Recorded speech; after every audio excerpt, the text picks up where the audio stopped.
Hey, what's up, bitches? Yeah, I haven't been on here for some time now doing an actual vlog kind of thing. But, YouTube now, the layout, it's just shit. I was speaking to a friend of mine about this on Skype. It's just, I just don't like watching videos on there. I don't like uploading videos. I hope you enjoyed my Band the Sadist videos, documentary 1 and 2, that I uploaded. They're good documentaries in my opinion. I've been getting my way through some video nasties lately. I've pretty much watched most of them, and I own pretty much the best ones. So what I'm going to do this part, I'm going to be doing 1, 2, 3, 4, 5. 14 video nasties on DVD that I own that are worth owning.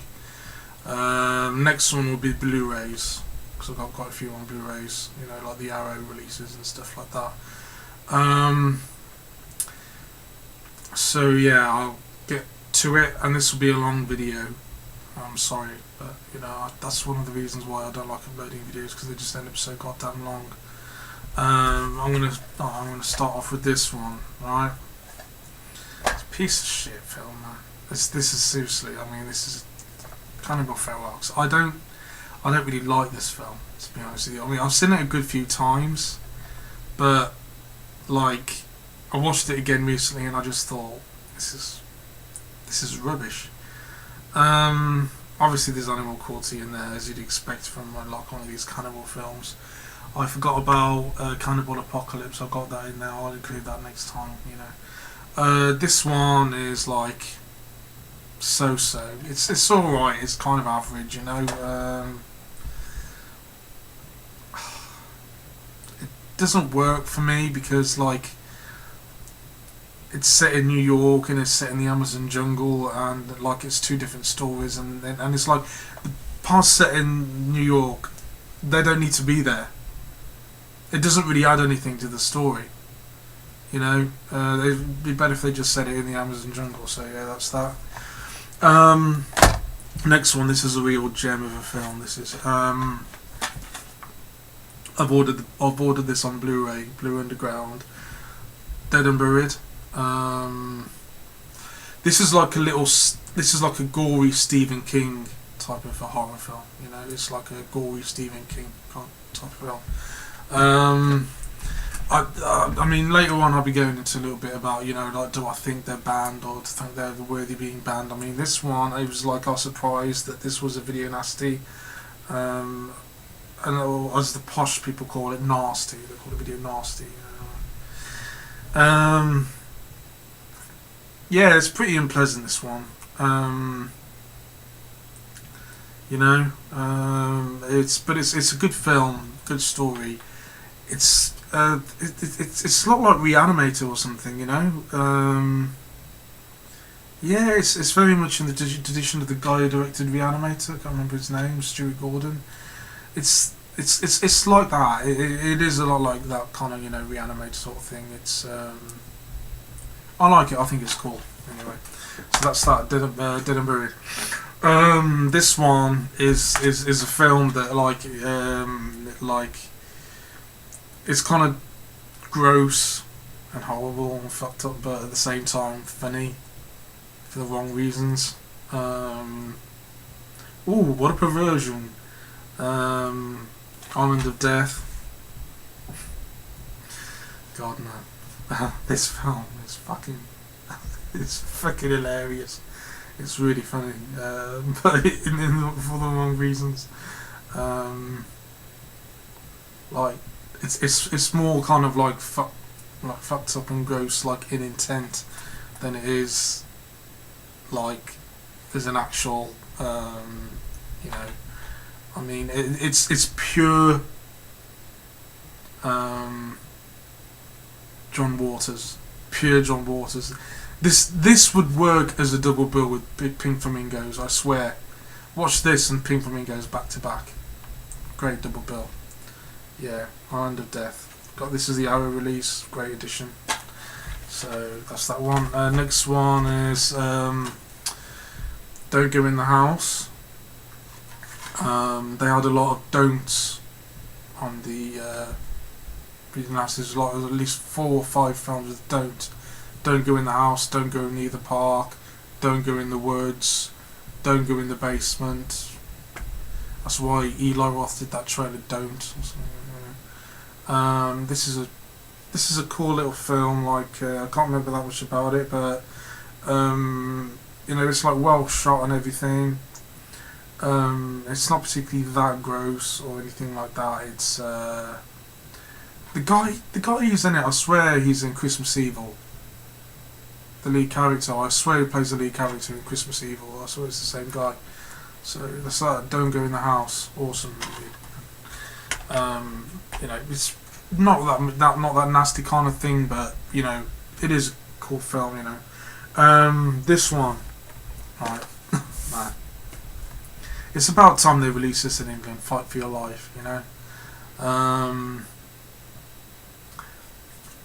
This is not a racist film. This is a black power film. This is like blaxploitation.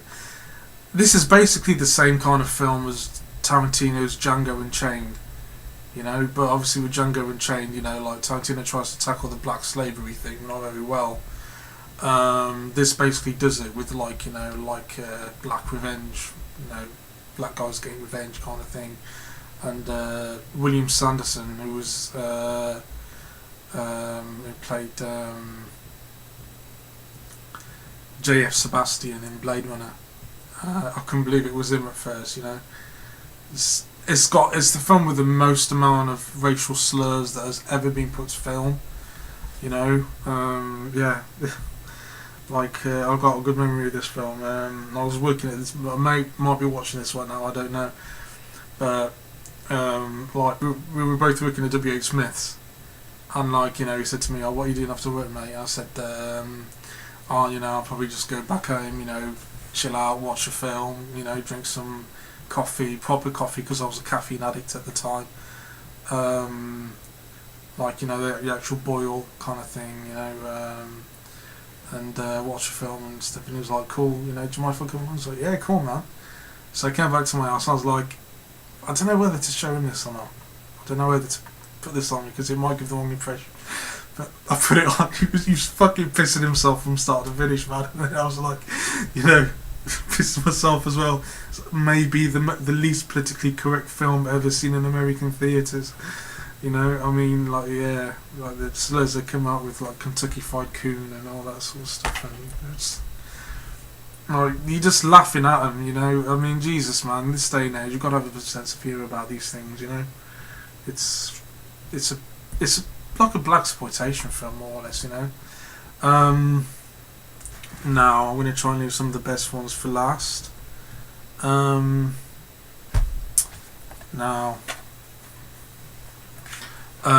Next one is the original I Spit on Your Grave. This is worth getting, worth watching.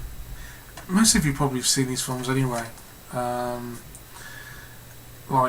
This is the most famous rape revenge film ever made. They did a remake of it. I like this film. I think it's very good. I like the use of sound, because there's not that much very clever use of sound in the film, nature and all that sort of stuff. The cinematography is pretty good. It's very realistic. The Camille Keaton, I think, gives a very good performance as the Day of the Woman. I wouldn't say this is probably, out of all the rape revenge films, I'd say probably the best one is Thriller: A Core Picture. That's probably the best one. But yeah, anyway, I'll Spit on Your Grave. You've all seen it. If you haven't, then I suggest getting hold of it, because these are the ones that, in my opinion, are the ones that are worth getting hold of. Next one divides a lot of people. This is very rare. 100,000. Nightmares in the Damaged Brain. I like this film. I think it's gory. I think it's eerie. I think it's creepy. I think it's what the fuck. I think it's a real mindfuck film. You know, like you don't. It's like, is it like is this is the main killer, like is the young kid kind of a reincarnation of him, or do they have an emotional bond or something? You know, flashbacks and stuff. It's a really good film in that way, I think, in terms of like a horror film that fucks with our head a little bit. You know, it's. I mean, a lot of people sort of pan it and stuff, but I enjoy it. I really like it. I was lucky to get this. This is very rare. This is like the only official Code Red release. This is hard to get hold of now. It's a double disc. I may have shown it before. You know, quite a few special features on there and stuff. You know, audio commentary and high def remaster and making of and all that kind of stuff. I should have bought 2 of these motherfuckers, man. You know what I'm saying? Now, next one is David Hess. David Hess starred in one of the best ones, House on the Edge of the Park, Ruggero Deodato. You know, this is like, you know, specially remastered and interviews and, you know, artwork and all that sort of stuff, you know. Nice booklet inside there. Very good video nasty. It's like David Hess is more or less playing the same character as Krug in Last House on the Left, I think. You know, I mean, there was something about those films at that time when they had a soundtrack that was like wasn't pushing it too far for it to be a horror film. This one had, like, Last House on the Left had like a folk soundtrack. You know, Cannibal Holocaust had like a sweeping epic soundtrack, you know, like you know, fucking amazing soundtrack. Cannibal Holocaust had, and this one had like a disco soundtrack, you know, and like I was putting it on and like I started dancing when the credits came up because it's like, you know, like the guy who's in Cannibal Ferox, the Italian.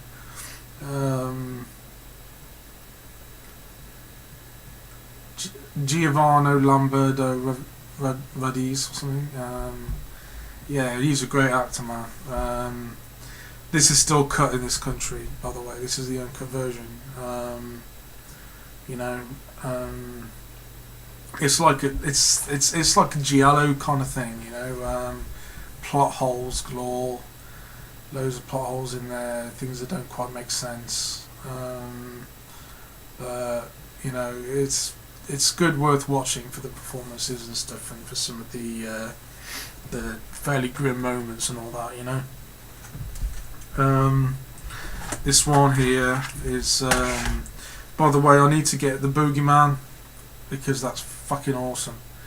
I need to get that sometime. Arrow, in my opinion, should be releasing a lot of these films. They should be releasing Nightmare Maker, which is one of my favourite nasties, but you can only get that on video.